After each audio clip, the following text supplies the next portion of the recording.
YouTube, this is Techie just coming at ya on my third Q&A. Hope you guys are enjoying these videos. I'm having a lot of fun answering the questions for you guys. If you like me doing these Q&As, let me know down below. Anywho, let's get started. Question number 1. Do you have any Real Beats by Dre? I used to have Real Beats by Dre. I actually have owned the Pros, the Studios. I've had a pair of Solo HDs as well. I've actually had 2 pairs of Studios. I had the black and the white pair. I had the white pair twice too, because I bought them from Best Buy, and then with a whole bunch of gift certificates that I got, because it took me a while to get that much money in gift certificates. I wasn't going to buy them outright because they're way too overpriced. But yeah, I got them and then I sold them actually to another reviewer. We did a trade type thing, so I would get some more review product and he could review the Beats. And then I missed them, so that Christmas, they had a sale. They were like $200 off or something like that. So I went and I picked up a pair and then took them back, realizing that the Pros sounded better.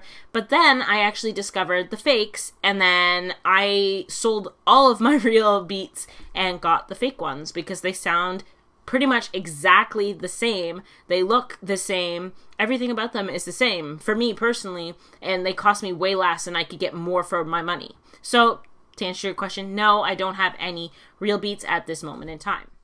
How old are you and when did you start drawing? I am 21 years old. I started drawing when I was about 4 years old, I think, when my parents first bought me crayons and markers and stuff like that. And I would actually draw on furniture. I know I was a really bad kid, but I didn't have normal paper, and it was really exciting for me. I had coloring books and stuff, obviously, at that age, and it was exciting for me to draw on something blank. So what I would do is I would go under the coffee table and I would take a marker or a crayon and I would just scribble the crap out of that coffee table or whatever it was, whatever kind of chair or whatnot. And that's how I started. That's how I realized, wow, I really love drawing. This is something I love doing. And then it went further than that. My mom started entering me into competitions, and I've never looked back since. Ever since I've been an artist, and I've been drawing my whole life. What is your favorite book? Books, guys. I don't really read books. I have read books in the past. My favorite book, I don't really have a favorite book, guys. Like, if you're talking about books that I read on a regular basis, pretty much the only books I read on a regular basis are either anatomy books for school, which one second I'll go get that for you. This book. I know it's going to be backwards for you guys, but this book has some amazing, amazing graphics in it.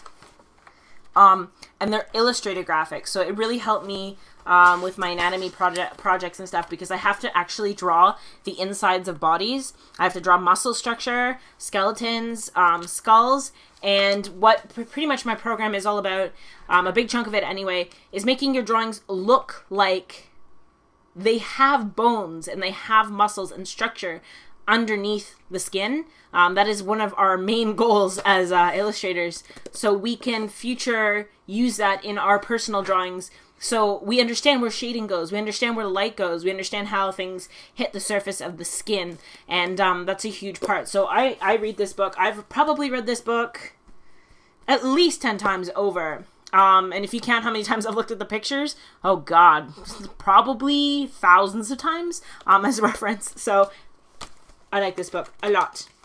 What is your reaction to the new iPhone 4S, and do you have one? iPhone 4S, in my opinion, is a phone meant for the 3GS users. It is a phone to upgrade if you are using a 3GS or a 3. First off, if you had a 3 and didn't upgrade to a 4, dude, that sucks balls, man. Like, the difference between the 3 and the 4 was insane, like in speed comparisons and just the overall functionality of it. That just sucks, like big time. If you were a 3GS and you didn't upgrade to the 4, the 3GS had some really good features in it that I understand why.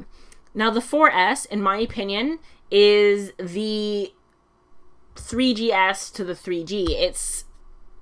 It's an upgrade, but it depends on what you're using it for. Like, if you're looking at the two phones, if you're looking at a 4S and a 4, in terms of speed, there's not going to be a huge difference. There's definitely going to be a difference in boot up time, but I mean, overall, I'm not thinking that there's going to be a huge difference. I have watched a few speed tests on it, and there's seconds off from each other. So for me, the speed isn't a big selling feature at this point. If you're going from a 3 or 3GS to a 4S, holy crap, you're going to be blown away by how fast your phone is. Like, it's just going to be insane.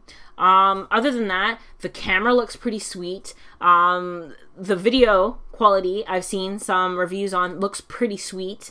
I love that they released the white automatically and we didn't have to wait for the white this time like with the 4, which I think is a big reason as to why the actual 4S got pushed, was because the iPhone 4 just came out as white. So that costs Apple probably a ton of money, and it just didn't make sense for the phone to be released in the summer. I know we were all hoping so, but it just didn't happen. I am not disappointed with the 4S. I predicted that it was going to be the 4S from the beginning, just because of Apple's actual cycle. I think that the 4S, though, isn't a huge upgrade from the 4. Well, it is and it isn't.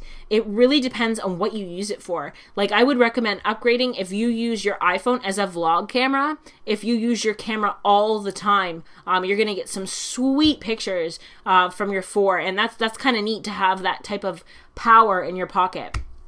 Other than that, really, there's Siri, too.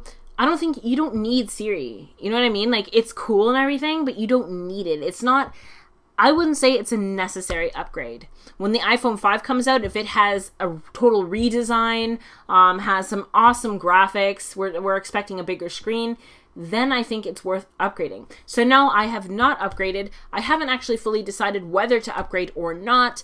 I've got a couple offers for my iPhone 4 because I have a white iPhone 4 and pretty high bids from what I'm seeing. And if that's true, then maybe I'll buy the phone. But if I do, because I'm with Fido, you have to buy the phone outright. You can't get a new phone unless you're 6 months before your end of your contract. So pretty much I'm SOL on that. So we'll see. I'm going to end up having to pay like probably $300 for the phone if I get it. And that's if I get money from my phone. So that's ridiculous in my opinion. I think that I should be able to upgrade my iPhone as long as I'm renewing my contract every time. But anyway, that's my opinion there on that. How do you keep your patience when drawing for a long time? Keeping your patience when drawing, it is very important to actually take breaks from drawing. And the reason I'm saying that is because what happens when you're drawing, you almost become so attached to what you're doing that your brain thinks it's awesome. Like, really, that's just what happens. Your brain thinks it's amazing. That's one way it goes down. The other way is that you're nitpicking and you're like, holy crap, this isn't the way I want it. And your brain is, what you're doing is you're trying to get that first initial picture in your mind on paper or on the computer or whatever you're doing. And the truth is, you will never have a drawing come out from your head on paper exactly. It will never ever happen that way. It'll always adapt itself. It will advance. It will change. And sometimes we don't like that at first, right? We just don't. You step back from it, you take a look and you look back at it. First of all, you will see things from a distance that you probably didn't see close up, which is huge because that will help you change your drawing and make it better. Because you want it to be appealing from far away too, not just close up. Who's going to look at it like this, right? You're not going to have that. So it is actually really important to take a break. Like when you guys see my speed drawings, I pause them. I don't go for the full 4 hours just drawing. Like sometimes I'll go for like 2 hours and then stop, but you need to take breaks or you will go nuts. Because, and the truth is when you come back to it, you will see things that you totally missed before and that you would have never done. But because you left and came back, you're seeing it with new eyes almost. So that's my answer for that one. I don't know how else to answer it. In terms of patience, I don't ever get bored drawing because it's something I love doing. But you do get frustrated and you do, okay, I can't do this anymore. I need to take a break. And I get that. Everybody has that. So my advice, take a break, step back, do something else for a bit, come back. And then you will be reborn, I guess you could say, in terms of creativity and whatnot. What's the tattoo on your right wrist? Okay. The tattoos, I'm just going to cover both my tattoos. Take that off there. I have elastics on my wrist. Okay, so this tattoo here says, just look over your shoulder. And for those of you that are new or don't know, I lost my mom when I was about 13 years old, and she died of cancer. And she was a huge part of my life, a huge inspiration in my life, and I love her. I will love her forever, without question. And this is pretty much, this is my starting tattoo for her. I eventually want to get a back piece, a portrait of her. So Just Look Over Your Shoulder is actually a song lyric from a Phil Collins song, and she said that to me not long before she passed away. So it's like, just look over your shoulder, I will always be there watching over you type thing. And so I'm gonna get a portrait of her or some type of memorial tattoo on my back, so I look over, I know she'll always be there type thing. The one on my left is numeric code and Roman numerals.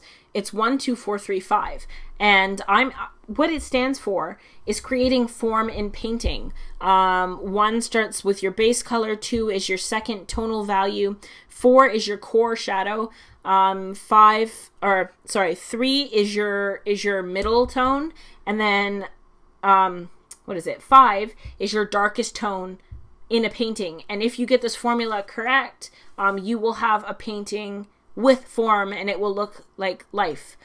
So that's what I learned this my first year in illustration, so I got it tattooed on my wrist to always remember it, not necessarily to remember the code, but to remember that point in my life, and just to always have that on my wrist. This is what I went through. This is where I started. This is where I began.